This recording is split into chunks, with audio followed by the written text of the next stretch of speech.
নমস্কাৰ সকলোকে স্বাগতম জনাইছোঁ আমাৰ ইউটিউব চেনেলটোলৈ। বন্ধুসকল, আজি ভিডিঅ'ৰ প্ৰথম প্ৰশ্নটি হৈছে the first lady finance minister of Assam is, অৰ্থাৎ অসমৰ প্ৰথম মহিলা বিত্তমন্ত্ৰী কোন? উত্তৰ, অসমৰ প্ৰথম মহিলা বিত্তমন্ত্ৰী হৈছে Ajanta Neog. Question number 2, where is Mahabahu river heritage centre? অৰ্থাৎ 2 নম্বৰ প্ৰশ্নটোত কৈছে যে মহাবাহু ৰিভাৰ হেৰিটেজ চেণ্টাৰ ক'ত আছে? উত্তৰ, Guwahati. Question number 3, the first Indian woman officer to join as a combat aviation is, অৰ্থাৎ যুদ্ধ বিমানৰ বৈমানিক হিচাপে যোগদান কৰা প্ৰথম ভাৰতীয় মহিলা বিষয়াগৰাকী কোন? উত্তৰ, যুদ্ধ বিমানৰ বৈমানিক হিচাপে যোগদান কৰা প্ৰথম ভাৰতীয় মহিলা বিষয়া হৈছে captain Abhilasha Barak. Next question, who is called the iron man of India? অৰ্থাৎ ভাৰতৰ লৌহ মানৱ বুলি কাক কোৱা হয়? উত্তৰ, বল্লভভাই পেটেলক ভাৰতৰ লৌহ মানৱ বুলি কোৱা হয়। Question number 5, what is national motto of India? অৰ্থাৎ ভাৰতৰ ৰাষ্ট্ৰীয় মূলমন্ত্ৰ কি? উত্তৰ, সত্যমেৱ জয়তে হৈছে ভাৰতৰ ৰাষ্ট্ৰীয় মূলমন্ত্ৰ। Question number 6, the staple food for 2/3 of world's population? অৰ্থাৎ তৃতীয় বিশ্বৰ দেশসমূহৰ প্ৰধান খাদ্য কি? উত্তৰ, তৃতীয় বিশ্বৰ দেশসমূহৰ প্ৰধান খাদ্য হৈছে ভাত। Next question, is year world red cross and red crescent day is celebrated on? অৰ্থাৎ প্ৰতি বছৰে বিশ্ব ৰেড ক্ৰছ দিৱস আৰু ৰেড ক্ৰেচেণ্ট দিৱস কোন তাৰিখে পালন কৰা হয়? উত্তৰ, প্ৰতি বছৰে বিশ্ব ৰেড ক্ৰছ দিৱস আৰু ৰেড ক্ৰেচেণ্ট দিৱস 8 মে' তাৰিখে পালন কৰা হয়। Question number 8, rights to freedom of speech and expression belongs two which article of Indian constitution? অৰ্থাৎ বাক আৰু মত প্ৰকাশৰ স্বাধীনতা ভাৰতৰ সংবিধানৰ কোনটো অনুচ্ছেদৰ অন্তৰ্ভুক্ত? উত্তৰ, বাক আৰু মত প্ৰকাশৰ স্বাধীনতা ভাৰতৰ সংবিধানৰ 19 নং অনুচ্ছেদত অন্তৰ্ভুক্ত। Question number 9, which one of the following words was not included in the preamble of the Indian constitution in the first instance?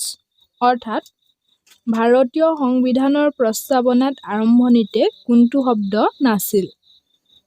উত্তৰ, ভাৰতীয় সংবিধানৰ প্ৰস্তাৱনাত আৰম্ভণিতে ধৰ্মনিৰপেক্ষ শব্দটো নাছিল। Question number 10, film and television institute of India is located at?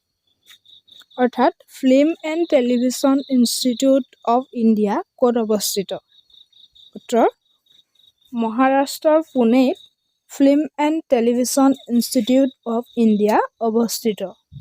Question number 11, the stepping stone for the progress of the society is? অৰ্থাৎ সমাজৰ অগ্ৰগতিৰ মাইলৰ খুঁটি কি? উত্তৰ, সমাজৰ অগ্ৰগতিত মাইলৰ খুঁটি হৈছে school. Question number 12, the first Indian woman who travel in American space shuttle Columbia was? অৰ্থাৎ মাৰ্কিন মহাকাশযান কলম্বিয়াত যাত্ৰা কৰা প্ৰথম ভাৰতীয় মহিলা কোন আছিল? উত্তৰ, Kalpana Chawla. Question number 13, musical instrument sitar's is combination of? অৰ্থাৎ সংগীত যন্ত্ৰ ছেটাৰ কিহৰ সংমিশ্ৰণ? উত্তৰ, সংগীত যন্ত্ৰ ছেটাৰ বীণা আৰু পিয়ানোৰ সংমিশ্ৰণ। Question number 14, the holy book of Parsis is? অৰ্থাৎ পাৰ্চীসকলৰ পবিত্ৰ গ্ৰন্থখন কি? উত্তৰ, জেন্দ এৱাস্তা হৈছে পাৰ্চীসকলৰ পবিত্ৰ গ্ৰন্থ। Question number 15, which is the largest central armed police force unit in India? অৰ্থাৎ ভাৰতৰ সৰ্ববৃহৎ কেন্দ্ৰীয় সশস্ত্ৰ আৰক্ষী বাহিনী কোনটো? ভাৰতৰ সৰ্ববৃহৎ কেন্দ্ৰীয় সশস্ত্ৰ আৰক্ষী বাহিনী হৈছে CRPF। সম্পূৰ্ণ নাম হৈছে central reserve police force. Number 16, what is the full form of car? অৰ্থাৎ কাৰ সম্পূৰ্ণ নাম কি? উত্তৰ, কাৰ সম্পূৰ্ণ নাম হৈছে citizenship amendment act. Question number 17, what is the name of fighter aircraft that India bought from France in 2020? অৰ্থাৎ 17 number প্ৰশ্নটোত কৈছে যে 2020 চনত ফ্ৰান্সৰ পৰা ভাৰতে ক্ৰয় কৰা যুঁজাৰু বিমানখনৰ নাম কি?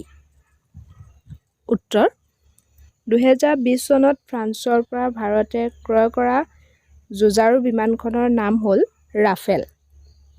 Question number 18, who has won the Sahitya Akademi children's literature award 2023?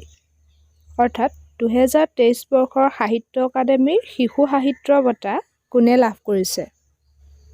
Rabindranath Goswami. Question number 19, the chief justice and জাজ of the high court are appointed by? অৰ্থাৎ উচ্চ ন্যায়ালয়ৰ মুখ্য ন্যায়াধীশ আৰু ন্যায়াধীশসকলক কোনে নিযুক্তি প্ৰদান কৰে? উত্তৰ, উচ্চ ন্যায়ালয়ৰ মুখ্য ন্যায়াধীশ আৰু ন্যায়াধীশসকলক ৰাষ্ট্ৰপতিয়ে নিযুক্তি প্ৰদান কৰে।